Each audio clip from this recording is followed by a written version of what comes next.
أشهد أن لا إله إلا الله وحده لا شريك له وأشهد أن محمدا عبده ورسوله أما بعد فأعوذ بالله من الشيطان الرجيم بسم الله الرحمن الرحيم الحمد لله رب العالمين الرحمن الرحيم مالك يوم الدين إياك نعبد وإياك نستعين اهدنا الصراط المستقيم صراط الذين أنعمت عليهم غير المغضوب عليهم ولا الضالين. ஹசரத் அபுபக்கர் சித்திக் ரலியல்லாஹு அன்ஹு அவர்கள் தொடர்பான குறிப்புகள் நடைபெற்று கொண்டிருக்கின்றன. பைத் உக்பா சானியா தொடர்பாக வருகின்றது. உக்பா சானியாவின் சந்தர்ப்பத்தில் நபி ஸல்லல்லாஹு அலைஹி வஸல்லம் அவர்களுடன் ஹசரத் அபுபக்கர், ஹசரத் அலி, நபி கரீம் ஸல்லல்லாஹு அலைஹி வஸல்லம் அவருடைய சிறிய தந்தை ஹசரத் அப்பாஸ் அவர்களும் இருந்தனர். இந்த நிகழ்ச்சி மேலும் மீட்டிங்கின் மேற்பார்வையாளராக ஹசரத் அப்பாஸ் அவர்கள் இருந்தார்கள். அவர்கள் ஹசரத் அலி அவர்களை காவலுக்காக ஒரு மலையின் மீது நிர்ணயித்திருந்தார்கள். மற்றொரு மலையின் மீது ஹதரத் அபுபக்கர் ரலியல்லாஹு அன்ஹு அவர்களை காவலுக்காகவும் பாதுகாப்பிற்காகவும் நிர்ணயித்திருந்தார்கள். பிறகு நபி கரீம் ஸல்லல்லாஹு அலைஹி வஸல்லம் அவர்கள் மதீனாவிற்கு ஹிஜ்ரத் செய்யும் சம்பவம் நடக்கும்போது அதில் ஹசரத் அபுபக்கர் ரலியல்லாஹு அன்ஹு அவர்களும் உடன் இருந்தார்கள். எழுதப்பட்டுள்ளது, மக்கத்து காஃபிர்கள் மக்காவில் வசித்து கொண்டிருந்த முஸ்லிம்கள் மீது கொடுமையும் அநீதியும் தொடர்ச்சியாக செய்து கொண்டிருந்தார்கள் என்று வருகிறது. இக்காலகட்டத்தில் நபி ஸல்லல்லாஹு அலைஹி வஸல்லம் அவர்களுக்கு ஒரு கனவு காட்டப்பட்டது. அதில் முஸ்லிம்கள் ஹிஜ்ரத் செய்ய போகின்ற இடம் தொடர்பாக காட்டப்பட்டது. அந்த இடம் தரிசு நிலமாகவும் பேரித்த மரங்களால் நிறைந்ததுமாக இருந்தது. அதனுடைய பெயர் காட்டப்படவும் சொல்லப்படவும் இல்லை. இருப்பினும் அதனுடைய புவியியல் வரைபடம் காட்டப்பட்டது. ரசூல் ஸல்லல்லாஹு அலைஹி வஸல்லம் அவர்கள் தாமே விளக்கம் தந்தவாறு கூறினார்கள், இது ஹஜர் அல்லது யமாமா ஆகும். சஹி புகாரியில் இது தொடர்பாக ஒரு அறிவிப்பு வருகிறது. அதற்கேற்றவாறு நபி ஸல்லல்லாஹு அலைஹி வஸல்லம் கூறினார்கள், ஸஹப வஹபலி இலா நஹல் யமாமா அவில் ஹஜரி ஃபைஸா ஹியல் மதீனா யஸ்ரப். என்னுடைய கணிப்பு இந்த இடம் யமாமா அல்லது ஹஜராக இருக்கலாம், ஆனால் அது யஸ்ரப் நகரமாக ஆகியது. யமாமா என்பது யமனுடைய பிரபலமான நகரமாகும். ஹஜர் என்ற பெயரில் அரபனுடைய பல ஊர்களுக்கு பெயர்கள் உள்ளன. பஹரனுடைய ஒரு நகரம், மேலும் பஹரனுடைய ஒரு பகுதிக்கும் ஹஜர் என்று கூறுவார்கள். எவ்வாறு இருப்பினும் சிறிது காலத்திலேயே சூழல் வேறு பக்கமாக திரும்பியது. மேலும் மதினாவை சார்ந்த நற்பேறு பெற்ற அன்சார் அனைவரும் இஸ்லாத்தை ஏற்றுக்கொள்ள ஆரம்பித்தார்கள். இறைவனிடமிருந்து வந்த தூது செய்தியின் அடிப்படையில் இந்த பூமி யஸ்ரபாக ஆகிவிட்டது. பிற்காலத்தில் அது மதீனா என்று பிரபலமடைந்தது. ஹதரத் அக்தஸ் மஸீஹ் அலைஹிஸ்ஸலாத்து வஸ்ஸலாம் அவர்கள் நபி கரீம் ஸல்லல்லாஹு அலைஹி வஸல்லம் அவருடைய இந்த விளக்கம் தொடர்பாக கூறுகின்றார்கள். அந்த ஹதீஸின் சொற்கள் இதாகும், ஸஹப வஹலி இலா அன்னஹல் யமாமத்து அவில் ஹிஜ்ரா ஃப இதாஹியல் மதீனத்து யஸ்ரப். ரசூல் ஸல்லல்லாஹு அலைஹி வஸல்லம் அவர்கள் தம்முடைய விளக்கத்தின் அடிப்படையில் கூறிய அந்த விஷயம் தவறாகிவிட்டது. ஆகையால் பெருமானார் ஸல்லல்லாஹு அலைஹி வஸல்லம் அவர்கள் மக்காவில் கொடுமையும் அநீதியும் இழைக்கப்பட்டு கொண்டிருந்த சஹாபாக்கள் மேலும் முஸ்லிம்களுக்கு மதீனாவிற்கு ஹிஜ்ரத் செய்வதற்கான அனுமதியும் வழிகாட்டலும் வழங்கினார்கள். ஆகையால் மக்காவில் இருந்த முஸ்லிம்கள் மதீனாவிற்கு ஹிஜ்ரத் செய்ய ஆரம்பித்தார்கள். மறுபுறம் பைத் உக்பா சானியாவிற்கு பிறகு இந்த ஹிஜ்ரத் துரிதமானது. மேலும் வீதிகளுக்கு வீதிகள் காலியானது. இந்த சூழல் மக்காவினுடைய அநியாயக்கார தலைவர்களுக்கு கோபத்தை தூண்டியது. மேலும் அவர்கள் ஆத்திரத்தில் பொங்கினார்கள். மேலும் ஒரு அடி முன்னெடுத்து வைத்தவாறு அநீதி இழைக்கப்பட்ட நபரின் ஹிஜ்ரத்தை தடுக்க ஆரம்பித்தார்கள். கொடுமையும் அநீதியும் செய்வதற்கான புத்தம்புது வழிகளை கையாண்டார்கள். கணவனை செல்வதற்கு அனுமதித்து மனைவி குழந்தைகளை பிரித்து விட்டார்கள். சில நேரங்களில் எங்களுடைய நகரமாகிய மக்காவில் நீங்கள் சம்பாதித்ததற்காகும் என்று கூறி மூலதனம், செல்வம் போன்றவற்றை அவரிடமிருந்து அபகரித்துக் கொண்டனர். இங்கிருந்து செல்ல வேண்டுமென்றால் முழு செல்வத்தையும் எங்களிடம் கொடுத்து விடுகின்றார்கள். சில நேரங்களில் தாய் பாசத்தை காண்பித்து தாய் சந்தித்து விட்டு செல் என்று கூறி பிறகு வழியில் கயிற்றால் கட்டி அறைகளில் பூட்டி வைத்தார்கள். ஆனால் ஈமானின் செல்வத்தால் செல்வந்தர்களானவர்களை, இஸ்லாம் மார்க்கத்தின் மீது அன்பில் மூழ்கிய அந்த பொறுமையும் நன்றியும் செலுத்தக்கூடிய மூமின்களுடைய ஜமாத்து பித்து பிடித்தவர்களைப் போன்று மதீனாவின் பக்கம் தொடர்ச்சியாக ஹிஜ்ரத் செய்து கொண்டே இருந்தது. ஏறக்குறைய எவர்களெல்லாம் ஹிஜ்ரத் செய்ய முடியுமோ அவ்வாறான அனைத்து முஸ்லிம்களும் ஹிஜ்ரத் செய்து விட்டனர்.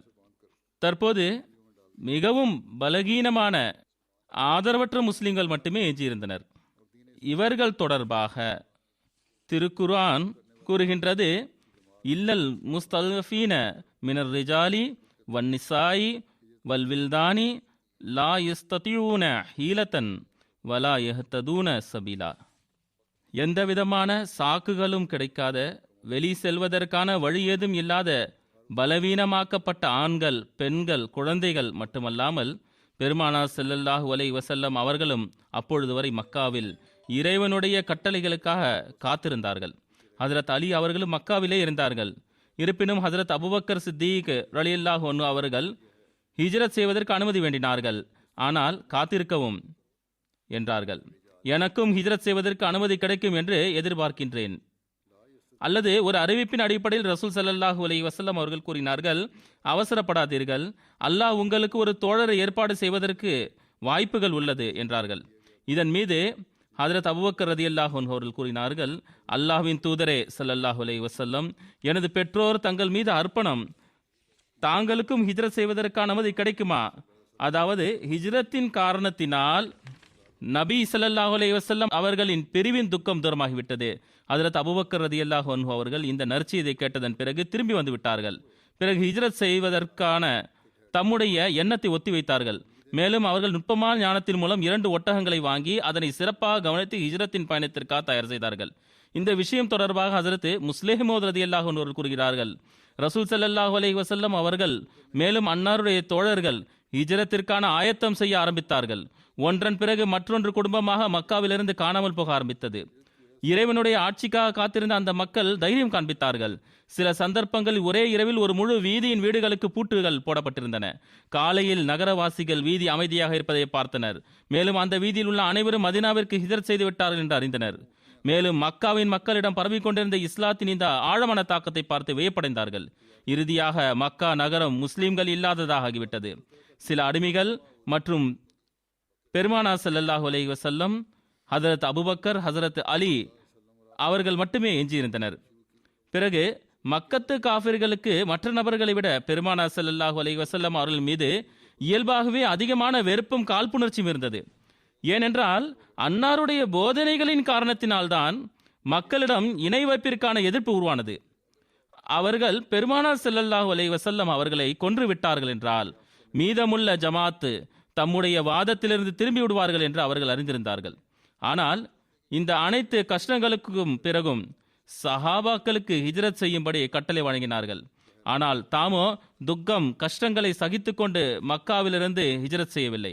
ஏனென்றால் இறைவன் புறமிருந்த அன்னாருக்கு கட்டளை வரவில்லை. ஆகையால் ஹஜ்ரத் அபூபக்கர் ரலியல்லாஹு அன்ஹு அவர்கள் வினவிய பொழுது அன்னார் ஸல்லல்லாஹு அலைஹி வஸல்லம் அவர்கள் பதில் வழங்கினார்கள், அலா ரிஸ்லிக ஃப இன்னி அர்ஜுவானி யூதன் லீ, தாங்கள் காத்திருக்கவும் எனக்கும் அனுமதி கிடைக்கும் என்று எதிர்பார்க்கின்றேன் என்றார்கள். தாருன் நதுவாவில் காஃபிர்கள் ரசூல் ஸல்லல்லாஹு அலைஹி வஸல்லம் அவர்களுக்கு எதிராக மறைமுகமான ஆலோசனை செய்வதற்காக ஒன்று கூடினார்கள். இந்த சம்பவம் தொடர்பாக எழுதப்பட்டுள்ளது. அதாவது மக்கத்து தலைவர்கள் மிகவும் கோபம் கொண்டவர்களாக இருந்தார்கள். மேலும் முஸ்லிம்கள் அவர்களின் கைகளிலிருந்து தப்பித்து விட்டார்கள். இதனால் தாருன் நதுவாவில் ஒன்று கூடினார்கள். அல்லாமா இப்னு இசாக் கூறுகிறார்கள், நபி ஸல்லல்லாஹு அலைஹி வஸல்லம் அவர்களுடன் ஒரு கூட்டம் இணைந்து விட்டது. அவர்கள் மக்கத்து முஸ்லிம்களை சார்ந்தவர்கள் இல்லை, மேலும் அவர்களுடைய பகுதியை சார்ந்தவர்களாகவும் இல்லை. அன்னார் ஸல்லல்லாஹு அலைஹி வஸல்லம் அவர்களுடைய சஹாபாக்கள் அந்த மக்களின் பக்கம் ஹிஜ்ரத் செய்து கொண்டிருப்பதை பார்த்த குறைஷிகள், இவர்கள் ஒரு அமைதியான இடத்தில் தங்களுடைய தங்குமிடத்தை உருவாக்கி கொண்டார்கள் என்றால் அப்பொழுது மதீனாவாசிகள் புறமிருந்து முழுமையான பாதுகாப்பு கிடைத்துவிடும். இதனால் ரசூல் ஸல்லல்லாஹு அலைஹி வஸல்லம் அவர்களும் ஹிஜ்ரத் செய்து அங்கு சென்று விடுவார்கள் என்ற அச்சம் உருவானது. அதாவது அந்த மக்கள் குறைஷிகளிடம் போர் புரிவதற்கு ஒன்று கூடுகிறார்கள். ஆகையால் தாருன் நதுவாவில் அன்னார் ஸல்லல்லாஹு அலைஹி வஸல்லம் அவர்களுக்கு எதிராக இவர்கள் ஒன்று கூடினார்கள். இது குசை பின் கிலாபின் வீடாகும். குறைஷிகளுடைய எந்த தீர்மானமாக இருந்தாலும் அது அங்குதான் நிர்ணயிக்கப்படும். எப்பொழுதெல்லாம் அவர்கள் அன்னார் ஸல்லல்லாஹு அலைஹி வஸல்லம் அவர்கள் தொடர்பாக ஆபத்தை உணர்ந்தார்களோ அப்பொழுதெல்லாம் ஆலோசனை செய்வதற்காக இங்கு ஒன்று கூடுவார்கள். வேறு ஒரு அறிவிப்பில் வருகிறது, ஹஜ்ரத் அப்துல்லா இப்னு அப்பாஸ் அவர்கள் அறிவிக்கிறார்கள், அவர்கள் தாருன் நதுவாவில் ஒன்று கூடி ரசூல் ஸல்லல்லாஹு அலைஹி வஸல்லம் அவர்கள் தொடர்பாக ஆலோசனை செய்ய வேண்டும். இதற்காக அங்கு ஒன்று கூடி உடன்படிக்கை செய்தார்கள். உடன்படிக்கை செய்த அந்த நாள் யௌமு ஜஹமா என்ற நாளாகும். அவர்கள் முன்பு ஒரு வயதான நபர், இப்லீஸ் போன்ற தோற்றம் கொண்டவர் வெளிப்பட்டார். அதாவது இப்லீஸின் பண்பை கொண்ட மனிதனாக அவர் இருந்தார். எவ்வாறு இருப்பினும் அவர் போர்வை போர்த்தியிருந்தார். மேலும் தாருன் நதுவாவின் கதவின் முன்பு நின்றிருந்தார். அவரை யாரும் அறிந்ததில்லை. கதவின் முன்பு அவர் நிற்பதை பார்த்தவுடன் இந்த முதியவர் யார் என்று கேட்டார்கள். அதற்கு அவர் கூறினார், நான் அஹ்லே நஜதை சார்ந்த வயது முறிந்த நபராவேன். மேலும் அவர் கூறினார், நீங்கள் எடுக்கின்ற இந்த உடன்படிக்கையை நான் கேட்டுவிட்டேன். நீங்கள் என்ன பேசுகின்றீர்கள் என்பதை அறிந்து கொள்வதற்காகவே நான் இங்கு வந்தேன். இதன் மூலமாக ஏதாவது ஆலோசனையோ நன்மையோ உங்களுக்கு ஏற்படும் என்று நான் எதிர்பார்க்கிறேன். அவர் தன் தொடர்பாக கூறியதாகும் இந்த விஷயம். அவர்கள் நல்லது, உள்ளே வாருங்கள் என்றார்கள். அவர்களுடன் அவரும் உள்ளே நுழைந்து விட்டார். அங்கு குறைஷிகளுடைய தலைவர்களின் கூட்டம் இருந்தது. அதில் பிரபலமானவர்கள் உத்பா பின் ரபியா, ஷீபா பின் ரபியா, அபு சுஃபயான் பின் ஹரப், தைமா பின் நதி, மேலும் சில மக்கள் இருந்தனர். அபு ஜஹில் பின் ஹிஷாம், ஹிஜாஜின் 2 மகன்கள், மேலும் பல மக்களும் சில தலைவர்களும் இருந்தனர். அவர்கள் குறைஷிகளை சார்ந்தவர்கள் இல்லை. அவர்கள் அனைவரும் ஒன்று கூடிய உடன் ஆலோசனை வழங்குவதற்கான நேரம் வந்தது. அப்போது ஒரு நபர் தம்முடைய ஆலோசனையை வழங்கினார். அதாவது அவரை, முஹம்மது ஸல்லல்லாஹு அலைஹி வஸல்லம் அவர்களை சங்கிலியால் பிணைத்து அறையில் பூட்டி வைக்க வேண்டும். அவர் மீது அந்த 2 கவிஞர்கள் மீது நேர்ந்த மரணம் ஏற்படுவதற்காக காத்திருக்க வேண்டும். உதாரணத்திற்கு ஜஹீர் மற்றும் நபகா கடந்து சென்ற மற்ற கவிஞர்களுக்கு ஏற்பட்டது போன்று நடக்க வேண்டும். முன்பு அந்த 2 கவிஞர்கள் ஜஹீர் மற்றும் நாப்காவிற்கு ஏற்பட்டது போன்ற இந்த இறுதி முடிவு ஏற்பட வேண்டும், மரணம் நிகழ வேண்டும். எவ்வாறு அவர்களுக்கு ஏற்பட்டதோ அதே போன்ற மரணம் ஏற்பட வேண்டும். ரசூல் ஸல்லல்லாஹு அலைஹி வஸல்லம் அவர்களுக்காக இந்த ப்ரீ பிளான் செய்யப்பட்டது. இதன் மீது நஜதி முதியவர் கூறினார், இறைவன் மீது ஆணையாக இந்த ஆலோசனை உங்களுக்கு உகந்ததில்லை. அல்லாஹின் மீது ஆணையாக நீங்கள் அவரை கைது செய்தீர்கள் என்றால் பூட்டப்பட்ட கதவுகளிலிருந்து இந்த செய்தி அவருடைய நண்பர்கள் நிச்சயமாக சென்றடையும். பிறகு அவர்கள் சண்டையிடுவதற்கு தயாராகி உங்களுடைய கட்டுப்பாட்டில் இருந்து அவரை காப்பாற்றி விடுவார்கள். பிறகு அவருடைய உதவியின் மூலமாக தங்களுடைய எண்ணிக்கை அதிகப்படுத்தி உங்களை வெற்றி கொண்டு விடுவார்கள். ஆகையால் வேறு ஏதாவது ஒரு ஆலோசனை பற்றி பேசுங்கள் என்று அவர் கூறினார். இதன் மூலம் ஒரு நபர் கூறினார், அவரை நாம் நம்மிடமிருந்து வெளியேற்றி விடுவோம், மேலும் நம்முடைய நகரத்திலிருந்து நாடு கடத்தி விடலாம். பிறகு அவர் எங்கு சென்றார், எங்கு தங்கியுள்ளார் என்பதும் தெரியாது. அவருக்கும் நமக்கும் எந்த தொடர்பும் இருக்காது. அவர் நம்மிடமிருந்து மறைந்து விட்டார் என்றால் பிறகு நாம் இந்த ஊரில் அவருடைய விஷயம் தொடர்பாக இருந்து நாம் விடை பெற்று விடுவோம். நம்முடைய சிக்கலும் சேர்ந்துவிடும். மேலும் நாம் முன்பு வாழ்ந்தது போன்று வாழலாம். இதன் மீதும் அந்த முதியவர் கூறினார், இறைவன் மீது ஆணையாக இதுவும் சரியில்லை. அவர் எந்த அளவிற்கு சிறப்பாகவும் இனிமையாகவும் பேசக்கூடியவராக இருக்கின்றார். மேலும் பேசும் விஷயத்தை கொண்டு மக்களுடைய உள்ளத்தை வெற்றி கொள்கிறார் என்பதை நீங்கள் பார்க்கவில்லையா? அல்லாஹ்வின் மீது ஆணையாக நீங்கள் இவ்வாறு செய்தீர்கள் என்றால் ஒருபோதும் அமைதியாக வாழ முடியாது. அவர் அரபனுடைய எந்த கோத்திரத்தில் சென்றாலும் தம்முடைய பேச்சினால் அவர்களை வெற்றி கொண்டு விடுவார். மேலும் அவரை அந்த மக்கள் பின்பற்ற ஆரம்பித்து விடுவார்கள். பிறகு அவருடன் இணைந்து உங்களிடம் வர ஆரம்பித்து விடுவார்கள். உங்களுடைய நகரத்திலேயே உங்களை நசுக்கி விடுவார்கள். உங்களுடைய விஷயங்களை உங்களுடைய கையிலிருந்து எடுத்துக்கொள்வார்கள். அவர்கள் விரும்புவது போன்று உங்களை நடக்க ஆரம்பித்து விடுவார்கள்.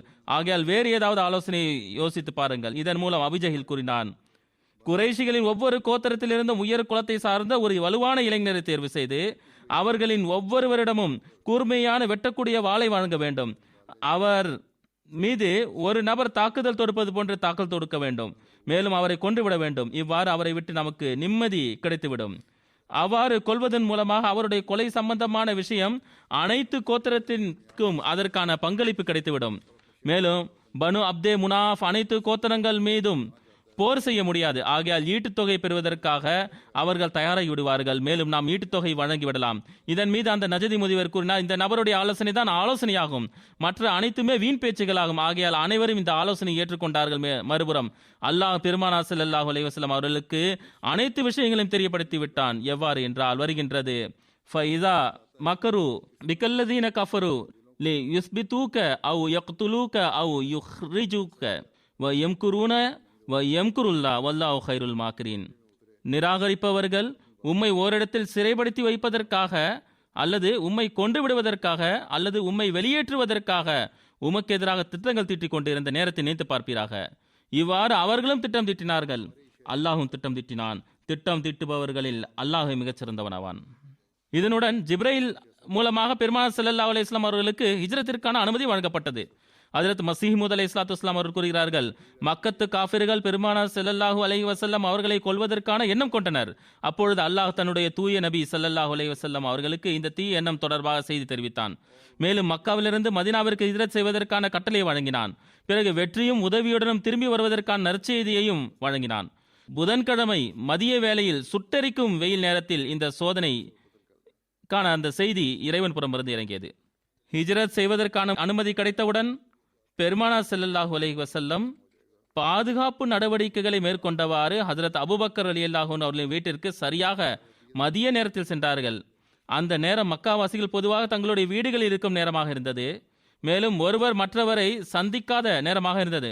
மேலும் நன்கு சுட்டெரிக்கும் வெயில் நேரமாக இருந்தது. ஆகையால் தம்முடைய முகம், தலை போன்றவற்றை துணியால் மூடியிருந்தார்கள். பெருமானார் ஸல்லல்லாஹு அலைஹி வஸல்லம் அவர்கள் அவருடைய வீட்டிற்கு அருகில் சென்றவுடன் யாரோ ஒருவர் கூறினார். தப்ரானி மற்றும் ஃபத்துஹுல் பாரியின் அறிவிப்புகளுக்கு ஏற்றவாறு ஹஜ்ரத் அஸ்மா அவர்கள் கூறினார்கள், நபி ஸல்லல்லாஹு அலைஹி வஸல்லம் அவர்கள் வந்துள்ளார்கள் என்று தெரிகின்றது.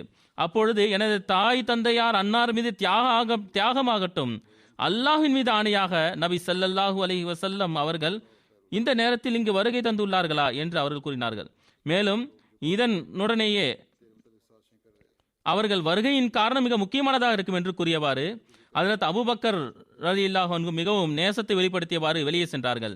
நபி ஸல்லல்லாஹு அலைஹி வஸல்லம் அவர்கள் உள்ளே வந்தவுடன் அறையினுள் ஹஜ்ரத் ஆயிஷா மற்றும் ஹஜ்ரத் அஸ்மா இருந்தார்கள். பெருமானார் ஸல்லல்லாஹு அலைஹி வஸல்லம் அவர்கள் ஹஜ்ரத் அபூபக்கர் அவரிடம் இங்கு இருப்பவர்கள் வெளியே அனுப்பிவிடுங்கள் என்றார்கள். அதற்கு ஹஜ்ரத் அபூபக்கர் ரலியல்லாஹு அன்ஹு அவர்கள், எனது இந்த 2 மகர்கள் தான் இங்கு உள்ளார்கள், வேறு யாரும் இல்லை என்றார். ஒரு அறிவிப்புக்கு ஏற்றவாறு அல்லாஹ்வின் தூதர் அவர்களை தங்களுடைய வீட்டின் உறுப்பினர்களே இங்கு உள்ளார்கள், வேறு யாரும் இல்லை என்றார்கள்.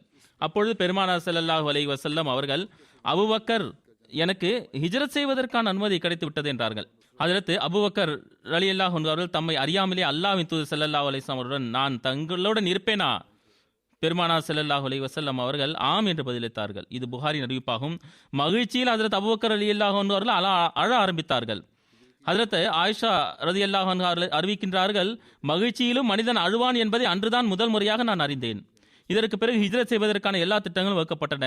மேலும் செயல் வடிவ திட்டம் தயாரானது. ஹஜ்ரத் அபூபக்கர் ரலியல்லாஹு அன்ஹு அவர்கள் வினவினார்கள், அல்லாஹ்வின் தூதர் அவர்களே, இந்த நோக்கத்திற்காக நான் 2 ஒட்டங்கள் வாங்கியுள்ளேன், அதில் ஒன்றை தாங்கள் எடுத்துக்கொள்ளுங்கள் என்றார்கள். அதற்கு விலை கொடுத்து பெற்றுக்கொள்வேன் என்று பெருமானார் ஸல்லல்லாஹு அலைஹி வஸல்லம் அவர்கள் பதில் தந்தார்கள். விலை கொடுத்து வாங்குவதில் பெருமானார் ஸல்லல்லாஹு அலைஹி வஸல்லம் அவர்கள் உறுதியாக இருப்பதை பார்த்த அபூபக்கர் ரலியல்லாஹு அன்ஹு அவர்கள் 800 திர்ஹம் கொடுத்து 2 ஒட்டங்கள் வாங்கியிருந்தார்கள். வேறு வழி இல்லாமல் நபி ஸல்லல்லாஹு அலைஹி வஸல்லம் அவர்களுடைய கூற்றுக்கு கட்டுப்பட்டவாறு நபி ஸல்லல்லாஹு அலைஹி வஸல்லம் அவர்கள் ஒன்றை 400 திர்ஹமுக்கு வாங்கி கொண்டார்கள். வேறொரு அறிவிப்பின் அடிப்படை நபி ஸல்லல்லாஹு அலைஹி வஸல்லம் அவர்கள் இந்த ஒட்டகத்தை 800 திர்ஹமிற்கே வாங்கினார்கள் என்று வந்துள்ளது. முதல் இருப்பிடம் சவுர் குகையில் இருக்கும் 3 நாட்கள் தங்கி இருப்போம் என்று முடிவெடுக்கப்பட்டது. மக்காவின் 4 புறங்களிலும் உள்ள அறியப்பட்ட அனைத்து பாலைவன வழிகளை தெரிந்த நபரை தங்களோடு இணைத்துக் கொள்ள வேண்டும் என்று முடிவெடுக்கப்பட்டது. இதற்காக அப்துல்லா பின் அரீகத் இடம் பேச்சு நடைபெற்றது. அவர் இணை வைப்பராக இருந்தார். ஆனால் நல்லியல்பு கொண்டவராகவும் பொறுப்பானவராகவும் நம்பிக்கைக்குரியவராகவும் இருந்தார். வரலாற்று ஆசிரியர்கள் இவர் முஸ்லீமாக ஆகவில்லை என்கின்றார்கள். வேறு ஒரு அறிவிப்பின் அடிப்படையில் பிற்காலத்தில் இவர் இஸ்லாத்தை ஏற்றுக்கொண்டார். இருப்பினும் இந்த சம்பவம் தொடர்பாக 3 ஒட்டகங்கள் ஏற்பாடு செய்யப்பட்டன. மேலும் அவர் 3 நாட்களுக்கு பிறகு விடியற் காலையில் சவுர் குகையில் வர வேண்டும். ஹஜ்ரத் அப்துல்லா பின் அபு பக்கர் திறமையான இளைஞர் ஆவார். தினமும் மக்காவில் நடைபெறும் அமர்வுகளில் என்ன நடைபெறுகின்றது என்பதை கவனிக்க வேண்டும். பிறகு இரவில் சவுர் குகைக்கு வந்து செய்தி தெரிவிக்க வேண்டும் என்று டியூட்டி கொடுக்கப்பட்டது. ஹஜ்ரத் அபுபக்கர் ரலியல்லாஹு அன்ஹு அவர்களுடைய ஒரு புத்தி கூர்மையுள்ள பொறுப்பான அடிமை ஆமீர் பின் ஃபுஹைராத் தம்முடைய ஆடுகளை சவுர் குகைக்கு அருகில் மேய்த்தவாறு இரவின் நேரத்தில் பால் கறக்கக்கூடிய ஆடுகளின் பாலை தர வேண்டும் என்று முடிவெடுக்கப்பட்டது. மக்காவிலிருந்து வெளியேறும் நேரம் தொடர்பாகவும் பேசப்பட்டது. அதன் பிறகு பெருமானார் ஸல்லல்லாஹு அலைஹி வஸல்லம் அவர்கள் ஹஜ்ரத் அபூபக்கர் ரலியல்லாஹு அன்ஹு அவர்களின் வீட்டிலிருந்து தம்முடைய வீட்டிற்கு திரும்பி சென்று விட்டார்கள். அங்கு ஹஜ்ரத் அலி ரலியல்லாஹு அன்ஹு அவர்கள் தம்முடைய ஹிஜ்ரத்தின் நிகழ்ச்சி தொடர்பாக தெரியப்படுத்தினார்கள். உயிரை அர்ப்பணம் செய்யக்கூடிய ஒரு பணி அவரிடம் ஒப்படைக்கப்பட்டது. அதாவது இன்று இரவு அவர் பெருமானார் ஸல்லல்லாஹு அலைஹி வஸல்லம் அவர்களுடைய போர்வையை போர்த்தி கொண்டு உறங்க வேண்டும்.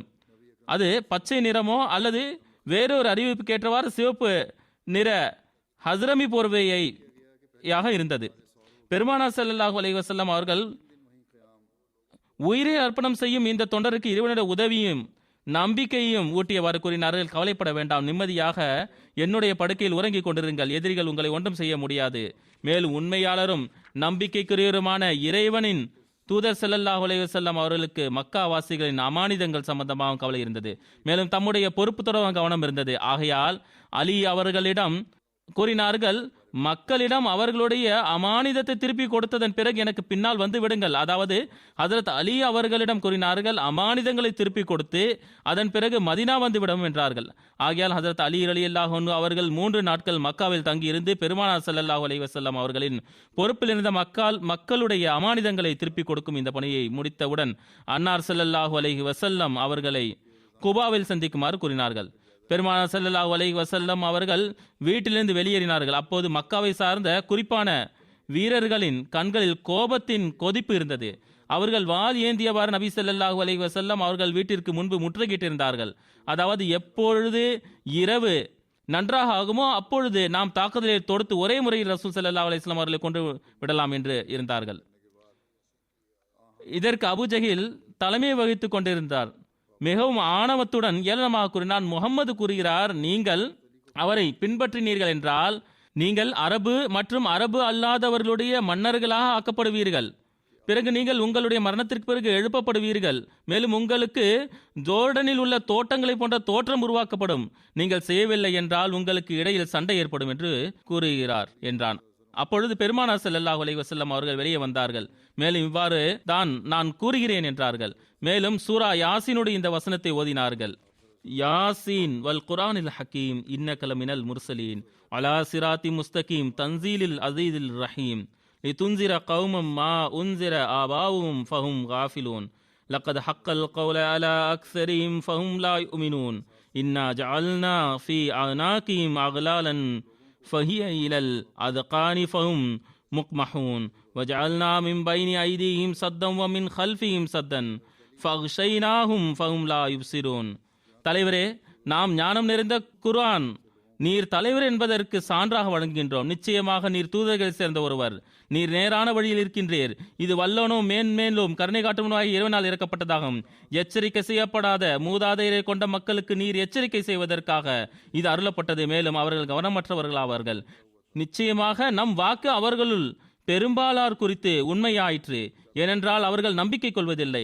நாம் அவர்களின் கழுத்துகளில் விலங்குகளை மாட்டியுள்ளோம். அவை அவர்களின் தாடை வரை உள்ளன. அதனால் அவர்களுடைய தலைகள் பின்னால் தள்ளப்படுகின்றன. நாம் அவர்களுக்கு முன்னால் ஒரு தடையை ஏற்படுத்தியுள்ளோம். அவர்களுக்கு பின்னாலும் ஒரு தடையை ஏற்படுத்தியுள்ளோம். நாம் அவர்களை மூடியுள்ளோம். எனவே அவர்களால் பார்க்க முடிவதில்லை. அன்னார் ஸல்லல்லாஹு அலைஹி வஸல்லம் அவர்களுடைய தலைகளில் மண் தூவியவாறு அவர்களுக்கு முன்னால் சென்று விட்டார்கள். ஆனால் இறைவனுடைய வல்லமை எவ்வாறு ஏற்பட்டது என்றால், பெருமானார் ஸல்லல்லாஹு அலைஹி வஸல்லம் அவர்கள் செல்வது யாருக்குமே தென்படவில்லை. ஆனால் மக்கள் அவ்வப்பொழுது உள்ளே எட்டி பார்த்து கொண்டே இருந்தார்கள். மேலும் நிம்மதியாக இருந்தார்கள். முகமது ரசூலுல்லாஹி ஸல்லல்லாஹு அலைஹி வஸல்லம் அவர்கள் தம்முடைய படுக்கையில் இருக்கின்றார்கள் என்று நம்பினார்கள். இந்த சம்பவம் தொடர்பாக சீரத் காத்தமுன் நபியினில் ஹஜ்ரத் மிர்சா பஷீர் அஹமது சாஹிபா இவ்வாறு கூறுகின்றார்கள். இருளான நேரமாக இருந்தது. குறைஷிகளின் அநீதி அளிக்கும் பல கோத்திரத்துடன் தொடர்புடையவர்களாக இருந்தவர்கள் கொலை செய்யும் நோக்கத்துடன் பெருமானார் ஸல்லல்லாஹு அலைஹி வஸல்லம் அவர்களுடைய வீட்டை சுற்றி திரண்டு முற்றுகையிட்டு இருந்தார்கள். காலை விடிய வேண்டும், அன்னார் ஸல்லல்லாஹு அலைஹி வஸல்லம் அவர்கள் வீட்டிலிருந்து வெளியேறுவார்கள், அவர் மீது ஒரேடியாக தாக்குதல் தொடுத்து கொன்றுவிட வேண்டும் என்று காத்திருந்தார்கள். பெருமானார் ஸல்லல்லாஹு அலைஹி வஸல்லம் அவர்களிடம் சில நிராகரிப்போருடைய அமானிதங்கள் இருந்தன. மாபெரும் எதிர்ப்பு இருந்தபோதிலும் பெரும்பாலான மக்கள் தங்களுடைய அமானிதங்களை அன்னாருடைய உண்மை மற்றும் நம்பிக்கைக்கு பாத்திரமாக நடப்பதன் காரணத்தினால் அன்னார் ஸல்லல்லாஹு அலைஹி வஸல்லம் அவர்களிடம் வைத்திருந்தார்கள். பெருமானார் ஸல்லல்லாஹு அலைஹி வஸல்லம் அவர்கள் ஹஜ்ரத் அலி ரதியல்லாஹு அன்ஹு அவர்களுக்கு அமானிதங்களின் கணக்குகளை புரிய வைத்தார்கள். அமானிதங்களை திருப்பி கொடுக்காமல் ஒருபோதும் மக்காவிலிருந்து வெளியேற வேண்டாம் என்று கூறினார்கள். அதற்கு பிறகு பெருமானார் ஸல்லல்லாஹு அலைஹி வஸல்லம் அவர்கள் கூறினார்கள், நீங்கள் என்னுடைய படுக்கையில் படுத்துக் கொள்ளுங்கள், அல்லாஹ்வின் அருளின் காரணத்தினால் உமக்கு ஒன்றுமாகாது என்று ஆறுதல் கூறினார்கள்.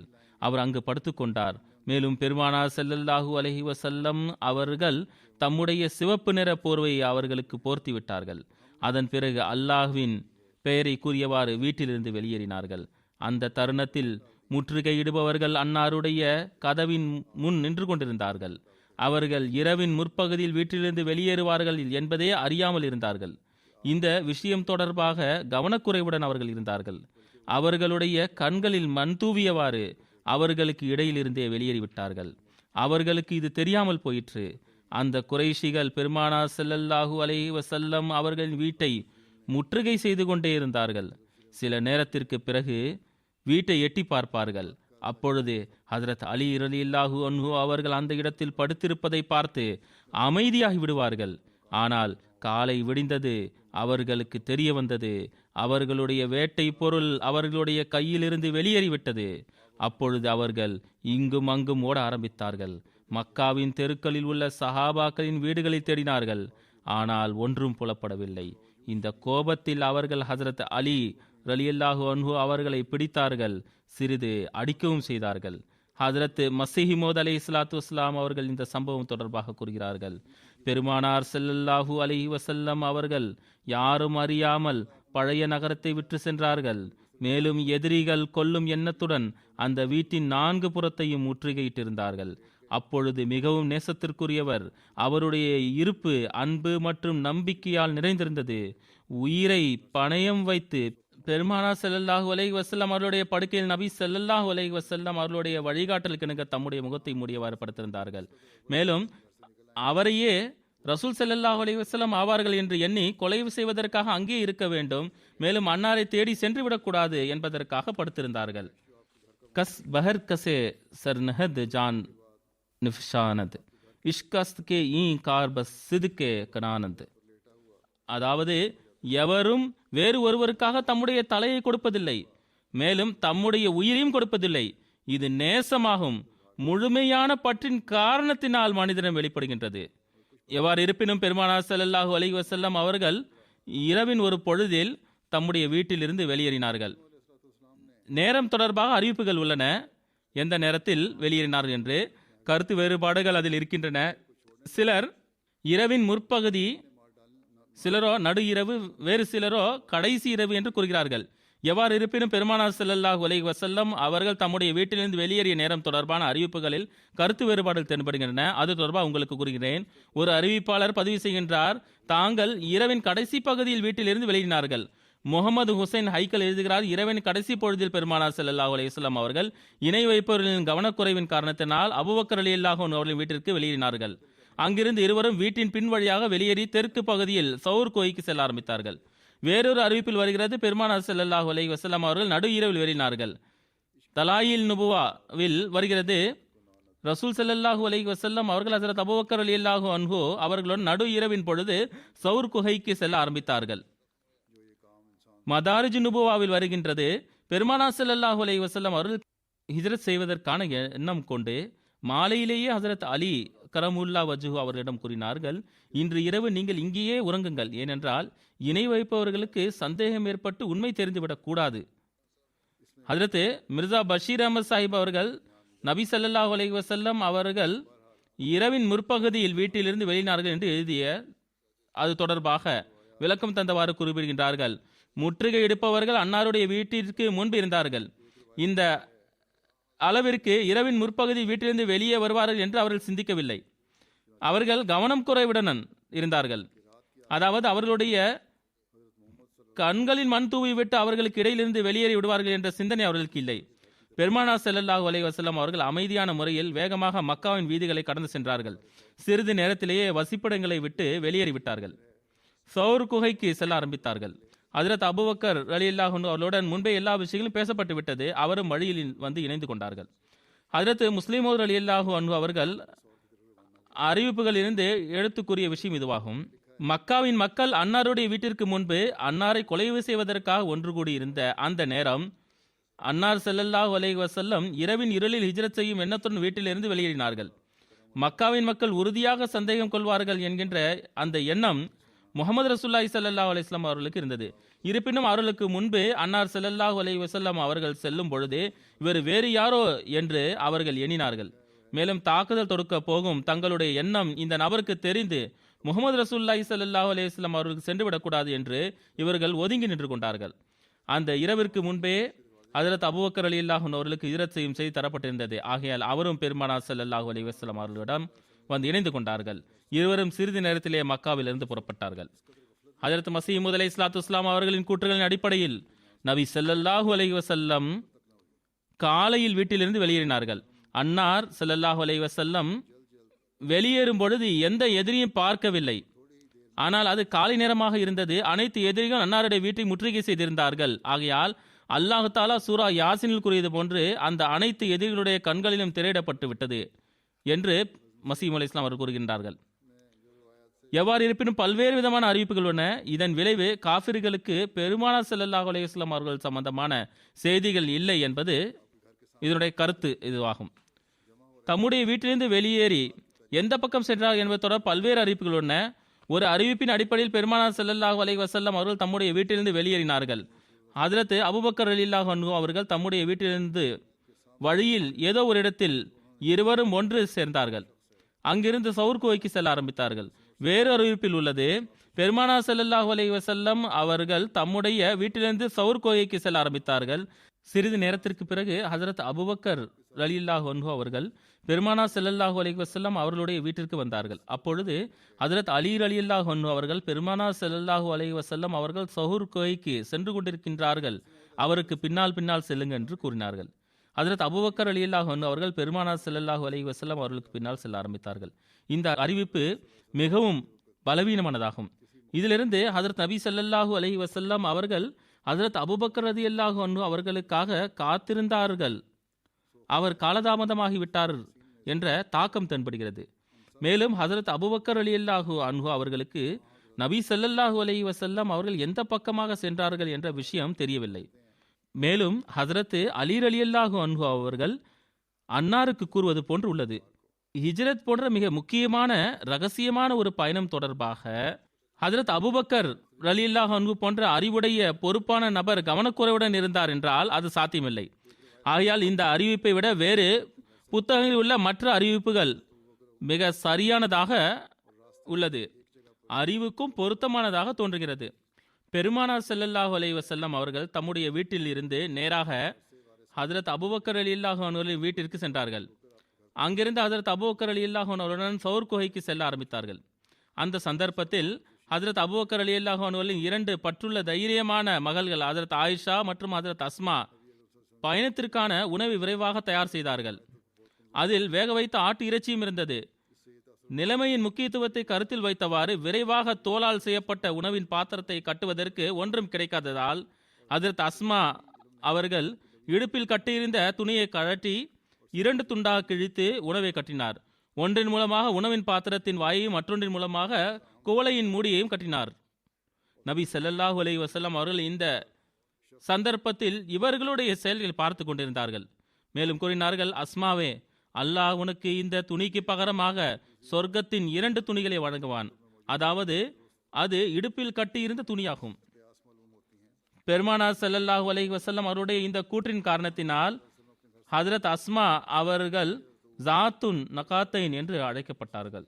ஹிஜ்ரத்தின் இந்த பயணத்தில் ரசூல் ஸல்லல்லாஹு அலைஹி வஸல்லம் அவர்கள் திருக்குர்ஆன் பின்வரும் வசனத்தை ஓதிக்கொண்டே இருந்தார்கள்.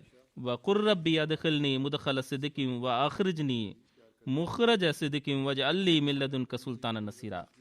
நீர் கூறுவீராக, என் இறைவா, என்னை மீண்டும் மக்காவிற்குள் நல்ல முறையில் நுழைய செய்வாயாக. நற்பெயரை விட்டு செல்லும் முறையில் என்னை வெளியேற செய்வாயாக. மேலும் உன்னிடமிருந்து எனக்கு உதவியாளரும் சாட்சியாகவும் விளங்கும் ஒருவரை நியமிப்பாயாக. இந்த துவா சம்பந்தமாகவும் வருகின்றது.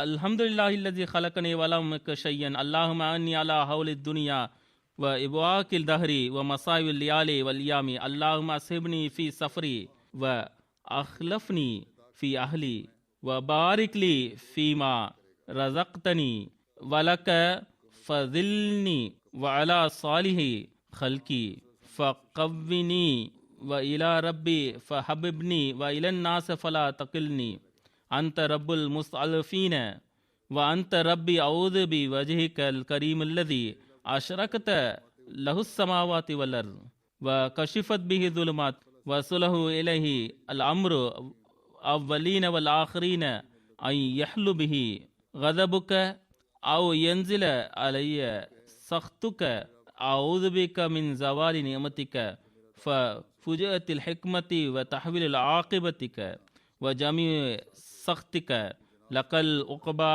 கைரமா சதாத் வலா ஹவ்லா வலா குவத்த இல்லா பிக. நான் ஒன்றுமற்றவனாக இருந்தேன். என்னை படைத்த அல்லாஹுக்கே எல்லா புகழும். அல்லாஹுவே, உலக அச்சத்திலிருந்தும் காலத்தின் சோதனையிலிருந்தும் இரவு பகல் துன்பத்திலிருந்தும் எனக்கு உதவி புரிவாயாக. அல்லாஹுவே, எனது பயணத்தில் நீ எனது தோழனாகிவிடு. எனது குடும்பத்தாருக்கு எனது பிரதிநிதியாகிவிடு. எனக்கு நீ வழங்கியதில் அதனை எனக்கு அருளுக்குரியதாக ஆக்கி வைப்பாயாக. என்னை உனக்கு அடிபணிவனாக ஆக்குவாயாக. எனது சிறந்த செயல்களை என்னை உறுதிப்படுத்துவாயாக. எனது இறைவனின் அன்பிற்குரியவனாக என்னை ஆக்குவாயாக. என்னை மக்களிடம் ஒப்படைக்காதிருப்பதாக. நீ பலகீனமானவர்களின் இறைவனாவாய், மேலும் என் இறைவனமாவாய். உமது அருளால் வானம் மற்றும் பூமி ஒளி பெற்றது. அதனால் இருள் விலகியது. மேலும் அதனால் முன்னவர்கள் மற்றும் பின்னவர்கள் அவர்களுடைய விஷயங்கள் சரியானது. எவ்விஷயத்தினால் என் மீது உமது கோபம் இறங்குமோ அல்லது தண்டனை இறங்குமோ நான் அதிலிருந்து பாதுகாப்பை வேண்டுகிறேன். உமது அருட்கொடை வீணாகுவதில் இருந்து, உனது பிடி திடீரென வருவதிலிருந்து, உனது இறுதி தீர்ப்பு என் தொடர்பாக மாற்றமடைவதிலிருந்து நான் உனது பாதுகாப்பில் வருகின்றேன். ஷரா ஜர்கானியில் தகவல் ஆகிபத்திக்க என்ற இடத்தில் தகவல் ஆஃபியத்திக்க என்ற சொல் வந்துள்ளது. இதன் பொருள் உனது பிறந்து வழங்கப்பட்ட ஆஃபியத், நன்மைகளை விரும்பிக் கொண்டே இருப்பது. உமது எல்லா வகை கோபத்திலிருந்து நான் செய்ய முடிந்த அனைத்து நன்மைகளாலும் உமது திருப்தியை கொண்டே ஆகும். தீமையிலிருந்து தப்பிக்கும் எந்த வழியும் இல்லை, மேலும் நன்மை செய்யும் எந்த ஆற்றலும் இல்லை, ஆனால் உனது வழியையே கொண்டு. கானா காபாவின் பின்னால் செல்கையில் நபி ஸல்லல்லாஹு அலைஹி வஸல்லம் அவர்கள் மக்காவின் பக்கம் தம் அருளுக்குரிய முகத்தை திருப்பி கூறினார்கள். அந்த நகரத்தை இவ்வாறு விழித்தவாறு, இறைவன் மீது ஆணையாக மக்காவே, இறைவனின் பூமியில் எனக்கு மிகவும் அதிக பிரியத்திற்குரியதாய் நீ ஆவாய். மேலும் நீ இறைவனின் பூமியில் அல்லாஹுக்கும் அதிக அன்பிற்குரியதாவாய். உனது மக்கள் என்னை வலுக்கட்டாயமாக வெளியேற்றாவிட்டால் நான் ஒருபோதும் வெளியேறி இருக்க மாட்டேன். இமாம் பஹக்கி அவர்கள் எழுதுகிறார்கள், சௌர் குகை நோக்கி பயணத்தின் போது ஹஜரத் அபூபக்கர் ரலியல்லாஹு அன்ஹு அவர்கள் சில நேரம் ஹஜரத் நபி ஸல்லல்லாஹு அலைஹி வஸல்லம் அவர்களுக்கு முன்னும், சில நேரம் பின்னும், சில நேரம் வலதுபுறம், சில நேரம் இடதுபுறம் சென்றார்கள். ஹஜரத் நபி ஸல்லல்லாஹு அலைஹி வஸல்லம் அவர்கள் காரணம் கேட்டபோது கூறினார்கள், அல்லாஹ்வின் தூதர் ஸல்லல்லாஹு அலைஹி வஸல்லம் அவர்களே, யாரேனும் முன்னால் இருந்து வருவார்கள் என்ற சிந்தனை வந்தவுடன் நான் தங்களுக்கு முன்னால் வந்து விடுவேன். யாரேனும் பின்னால் இருந்து தாக்கலாம் என்ற அச்சம் வரும்போது நான் தங்களுக்கு பின்னால் வந்து விடுகின்றேன். சில நேரம் வலது புறமும் சில நேரம் இடதும், தாங்கள் அனைத்து புறமும் பாதுகாப்ப இருக்க வேண்டும் என்பதற்காக செய்கின்றேன் என்றார்கள். ஒரு அறிவிப்பிற்கேற்ப சவுர் குகை வரை செல்வதில் அந்த கரடுமுரடான பாதையில் நபி ஸல்லல்லாஹு அலைஹி வஸல்லம் அவர்களின் பொன்னான பாதம் காயப்பட்டு விட்டது. மற்ற அறிவிப்பிற்கேற்ப வழியில் ஒரு கல்லில் இடறியதின் காரணமாக அன்னாரின் பொன்னான பாதம் காயமுற்றது. சோர் குகை வந்தடைத்ததும் ஹதரத் அபூபக்கர் ரலியல்லாஹு அன்ஹு அவர்கள் ஹதரத் நபி ஸல்லல்லாஹு அலைஹி வஸல்லம் அவர்களிடம், தாங்கள் இங்கேயே இருங்கள், முதலில் நான் உள்ளே சென்று சுத்தம் செய்து விடுகிறேன். ஏதேனும் சிரமம் தரும் பொருட்கள் இருப்பதால், அவ்வாறு இருந்தால் நான் அதனை முதலில் சந்திக்க வேண்டும் என்றார்கள். எனவே அவர்கள் முதல் உள்ளே சென்றார்கள். குகையை சுத்தம் செய்தார்கள். குழிகளையும் பொந்துகளையும் தாம் துணியால் அடைத்தார்கள். பிறகு நபி ஸல்லல்லாஹு அலைஹி வஸல்லம் அவர்கள் உள்ளே வர அழைப்பு கொடுத்தார்கள். கூறுகிறார்கள், நபி ஸல்லல்லாஹு அலைஹி வஸல்லம் அவர்கள் ஹஜ்ரத் அபூபக்கர் ரலியல்லாஹு அன்ஹு அவர்களின் மடியில் தலை வைத்து படுத்துக் கொண்டார்கள். ஒரு குழி இருந்தது. அதனை அடைக்க துணி போதவில்லை அல்லது அப்போது தென்படவில்லை. அதன் மீது ஹஜ்ரத் அபூபக்கர் ரலியல்லாஹு அன்ஹு அவர்கள் தமது காலை வைத்துக் கொண்டார்கள். அறிவிப்பில் வருகிறது, அந்த குழியிலிருந்து தேல் அல்லது பாம்பு கொட்டிக்கொண்டே இருந்தது. ஆனால் ஹஜ்ரத் அபூபக்கர் ரலியல்லாஹு அன்ஹு அவர்கள் அசைந்தால் ஹஜ்ரத் நபி ஸல்லல்லாஹு அலைஹி வஸல்லம் அவர்களின் உறக்கத்தில் இடையூறு ஏற்படும் என்ற அச்சத்தால் பொறுத்து கொண்டார்கள். எதுவரை என்றால், ஹஜ்ரத் நபி ஸல்லல்லாஹு அலைஹி வஸல்லம் அவர்கள் கண் விழித்து பார்த்தபோது ஹஜ்ரத் அபூபக்கர் ரலியல்லாஹு அன்ஹு அவர்களின் முகம் மாறி இருந்தது. விவரம் கேட்டபோது அன்னார் அனைத்து விஷயங்களையும் கூறினார்கள். நபி ஸல்லல்லாஹு அலைஹி வஸல்லம் அவர்கள் தமது அருளுக்குரிய உமிழ்நீரை அந்த இடத்தில் தடவினார்கள். அதற்கு முன் ஒன்றும் ஆகாது போன்று மாறிவிட்டது. மறுபுறம் மக்காவின் குறைஷியர் நபி ஸல்லல்லாஹு அலைஹி வஸல்லம் அவர்களை முற்றுகையிட்டிருந்தனர். அவர்களை பார்த்து அவ்வழியே சென்று கொண்டிருந்த ஒரு மனிதர், இங்கு ஏன் நிற்கிறீர்கள் என்று கேட்டார். அவர்கள் விஷயத்தை கூறினர். அதை கேட்ட அவர், நான் முஹம்மதை வழிகடந்து செல்வதை கண்டேன் என்றார். அதற்கு அவர்கள் அம்மனிதரை கேலி செய்தனர். அவரே உள்ளே படுக்கையில் படுத்திருக்கிறார், நாங்கள் தொடர்ச்சியாக அவர் மீது கண்காணித்து வருகின்றோம். பிறகு இரவு வந்தது. முன்னர் தீர்மானித்த தங்களின் திட்டத்திற்கேற்ப அவர்கள் திடீரென உள்ளே புகுந்தனர். போர்வை இழுத்து படுத்து இருப்பதை பார்த்தால் அவர் ஹஜ்ரத் அலி ரலியல்லாஹு அன்ஹு ஆக இருந்தார்கள். அவரிடம் முஹம்மது ஸல்லல்லாஹு அலைஹி வஸல்லம் அவர்கள் எங்கே என கேட்டனர். அதற்கு அவர்கள் எனக்கு தெரியாது என பதில் தந்தார்கள். அதற்கு இணை வைப்பவர்கள் அன்னாரை ஏசி பேசி அடித்து சிறிது நேரம் தம் பிடியில் வைத்து இருந்து பிறகு அன்னாரை விட்டு விட்டார்கள். எவ்வாறு இருப்பினும் அங்கு இருந்து கோபத்தின் நிலையில் அந்த அறிவிப்பிற்கேற்ப அந்த மக்கள் ஹஜ்ரத் அலி ரலியல்லாஹு அன்ஹு அவர்களை ஏசி பேசி அடித்து விட்டு திரும்பி வந்து மக்காவின் ஒவ்வொரு தெருக்கள் வீடு வீடாக ஹஜ்ரத் நபி ஸல்லல்லாஹு அலைஹி வஸல்லம் அவர்களை தேடினார்கள். அதே சமயத்தில் ஹஜ்ரத் அபூபக்கர் ரலியல்லாஹு அன்ஹு வீட்டிலும் வந்தார்கள். ஹஜ்ரத் அஸ்மா அவர்களை சந்தித்தார்கள். அபு ஜஹில் முன்னால் வந்து, உமது தந்தை அபூபக்கர் எங்கே என கேட்டான். அவர் எங்கே என்பது எனக்கு தெரியாது என அவர்கள் பதில் தந்தார்கள். அதற்கு அந்த தீய குணம் கொண்ட அபு ஜஹில் தன் கையை ஓங்கி வேகமாக ஹஜ்ரத் அஸ்மா அவர்களின் முகத்தில் அறைந்தான். அவர்களின் காது அணி உடைந்து கீழே விழுந்தது. கோபத்தின் நிலையில் அவர்கள் அனைவரும் திரும்பினார்கள். மக்காவை சுற்றி தேடியதில் தோல்வியடைந்து தேடுவதில் திறமையுள்ளவர்களை மக்காவின் நாலாபுரமும் அனுப்பினார்கள். மக்காவின் தலைவர்களில் ஒருவரான உமையா பின் ஹலஃப் ஒரு தேடும் திறன் கொண்டவனை தம்முடன் அழைத்து கொண்டு தாமே தோழர்களுடன் ஒருபுறம் புறப்பட்டார். இந்த தேடுபவரின் தடயங்களில் அடிப்படையில் தேடுவதில் வல்லவர்கள் என்பதில் எவ்வித சந்தேகமும் இல்லை. அவர்களின் திறமையால் எவ்வளவு மெஞ்சினாலும் அது குறைவுதான். ஏனெனில் நபி ஸல்லல்லாஹு அலைஹி வஸல்லம் அவர்களின் கால் சுவடுகளின் அடையாளத்தை தேடி தேடி சௌர் குகை வரை சென்ற ஒரே குழு இவர்களே ஆவார்கள்.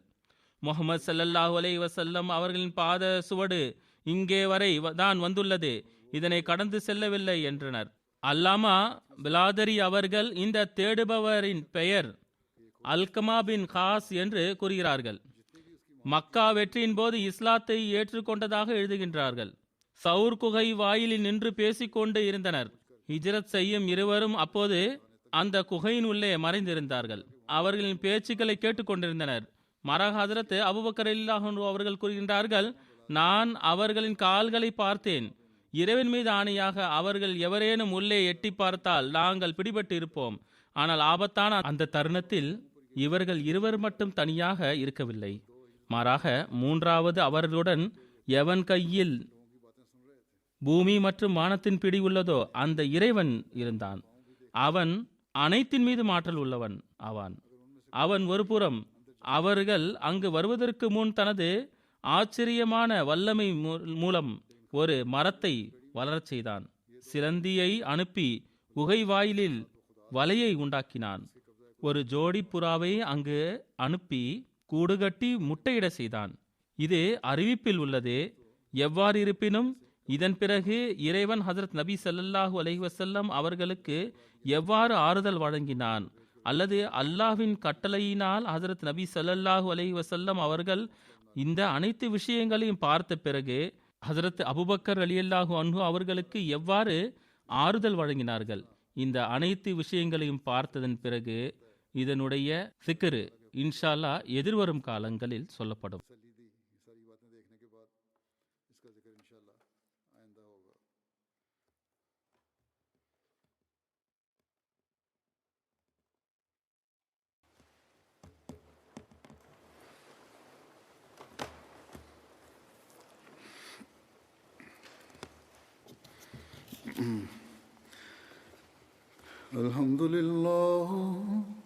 الحمد لله نحمده ونستعينه ونستغفره ونؤمن به ونتوكل عليه ونعوذ بالله من شرور أنفسنا ومن سيئات أعمالنا من يهده الله فلا مضل له ومن يضلل فلا هادي له ونشهد أن لا إله إلا الله ونشهد أن محمدا عبده ورسوله عباد الله رحمكم الله إن الله يأمر بالعدل والإحسان وإيتاء ذي القربى وينهى عن الفحشاء